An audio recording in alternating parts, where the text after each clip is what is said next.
मध्य प्रदेश में विधानसभा चुनाव का दौर चल रहा है और नेता अपने आप को विपक्षी से अधिक बेहतर साबित करने के लिए जी जान से जुटे हैं। प्रत्याशी कोई कोर कसर नहीं छोड़ना चाहते और विरोधियों को चारों खाने चित करने के लिए हर प्रकार की रणनीति बनाकर चुनाव में सफलता पाने की जुगत में जुटे हैं। छतरपुर जिले की 6 सीटों में से हम 3 का विश्लेषण आपके सामने कर चुके हैं और आज बात महाराजपुर की।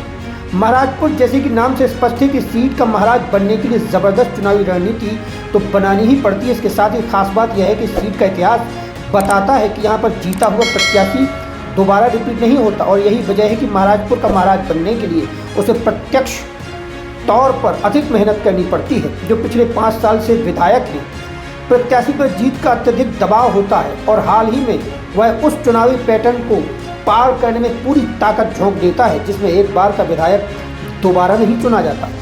प्रत्येक 5 वर्षों के बाद हर प्रदेश या देश का चुनाव होता है जिसमें आप अपने प्रतिनिधि का स्वतंत्रता से चुनाव कर सकते हैं और महाराजपुर की जनता अपने विधायक को सिर्फ एक बार आजमाती और दोबारा मौका नहीं देती। खैर, छतरपुर जिले की महाराजपुर विधानसभा की बात करें तो यहाँ की पहचान पान की खेती से होती है। कहा जाता है कि एक समय था कि जब महाराजपुर का पान न केवल पूरे देश में मशहूर था बल्कि पाकिस्तान और बांग्लादेश तक यह अपने स्वाद का जलवा बिखेरता था। आज विभिन्न कारणों से महाराजपुर गड़ी मलैरा के पान की रंगत भले ही कम हो चुकी हो, लेकिन राजनीतिक रंगत दिन ब दिन बढ़ रही है। चुनाव के लिहाज से देखें तो महाराजपुर विधानसभा में पान अनुसंधान केंद्र एवं पान विकास निगम बनाने की मांग उठती रही है ताकि गिरते हुए पान उद्योग को यहां सहारा दिया जा सके।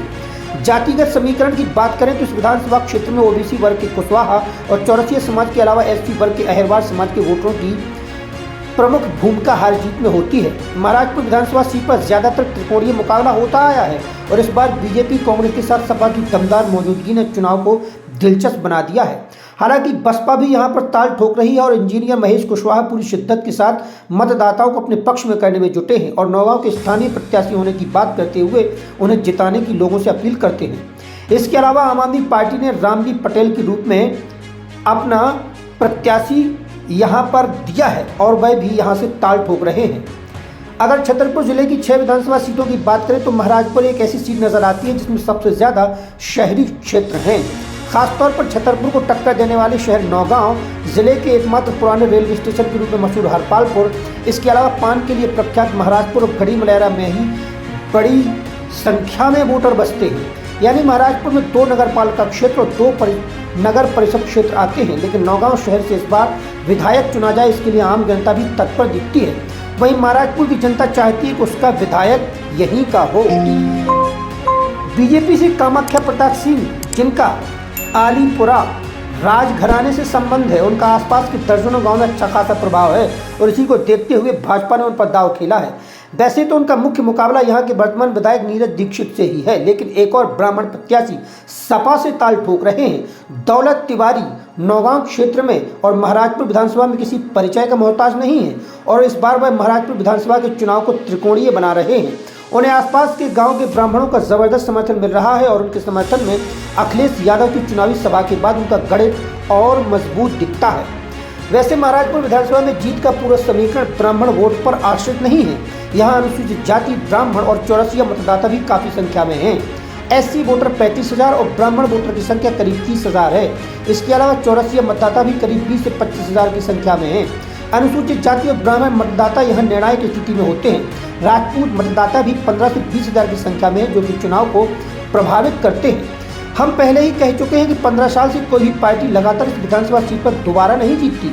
यहाँ से कभी भाजपा तो कभी कांग्रेस के प्रतिनिधि चुनकर विधानसभा जाते रहे हैं और इसी गणित को देखते हुए इस बार ज़्यादातर लोगों की जुबान पर यही बात है कि अब इस बार यहाँ पर या तो बीजेपी की जीत होगी या फिर समाजवादी पार्टी की। 2,12,776 वोटर यहाँ हैं, जिसमें से 99,000 महिला और 1,13,730 पुरुष हैं। लाडली बहना योजना के साथ यदि महिलाओं का रुख भाजपा की तरफ जाता है तो भाजपा यहाँ फिर चुनाव जीत सकती है और इसीलिए ज़्यादातर लोगों की जुबान पर कामाख्या सिंह का नाम है। हालांकि भाजपा कार्यकर्ता यहाँ तब सत्ते में आ गए थे जब कामाख्या को यहाँ से प्रत्याशी बनाया गया था, क्योंकि उनकी पहचान उनके पिता भंवर राजा के बेटे के रूप में है और वे राजनीति में कम ही सक्रिय दिखते हैं। वैसे ताज़ा चुनाव के प्रमुख मुद्दे शिक्षा, स्वास्थ्य और रोजगार है। इसके साथ ही दम तोड़ रहे पान व्यवसाय को भी फिर से जीवित बनाने सहित कई मुद्दे हैं जिन पर चुनाव हो रहा है। बता दें कि नौगांव से सपा प्रत्याशी दौलत तिवारी जनता के बीच बड़े बड़े वादे कर रहे हैं और हर हाल में चुनाव को अपने पक्ष में करने के लिए मेहनत भी कर रहे हैं। दौलत तिवारी दबंग और तेज तर्रार नेता माने जाते हैं। बता दें कि कुछ महीने पहले नगर पालिका चुनाव के दौरान अध्यक्ष पद का चुनाव हारे वर्तमान उपाध्यक्ष अजय दौलत तिवारी के समर्थकों और क्षेत्रीय विधायक नीरज दीक्षित और उनके समर्थकों में तीखी झड़प हुई थी। नौबत यहां तक आ पहुंची थी कि पुलिस को बीच बचाव करते हुए विधायक नीरज दीक्षित को तगड़ी सुरक्षा देनी पड़ी थी। बहरहाल नीरज दीक्षित के साथ जन समर्थन तो दिखता है, लेकिन कामाख्या सिंह जो ज्यादा विवादों में नहीं रहते, उनसे उनका सीधा मुकाबला है। वहीं जनता की डिमांड के मुताबिक दबंग छवि के नेता को स्वीकार करने वाले मतदाता दौलत तिवारी के समर्थन में खड़े हैं। बता दें कि महाराजपुर में दौलत तिवारी भ्रष्टाचार का मुद्दा उठाते हैं और किसान, व्यापारी, युवा वर्ग और आम आदमी को न्याय दिलाने की बात करते हैं। इसके साथ ही भाजपा सरकार और कांग्रेस पर जमकर बरसते हैं। लेकिन यह तो समय ही बताएगा कि 5 साल में महाराजपुर की सत्ता से बेदखल करने वाली जनता इस बार फिर नीरज दीक्षित को मौका देती है, नए प्रत्याशी के रूप में कामाख्या या दौलत तिवारी को चुनती है। बस 2 दिन का इंतजार करिए।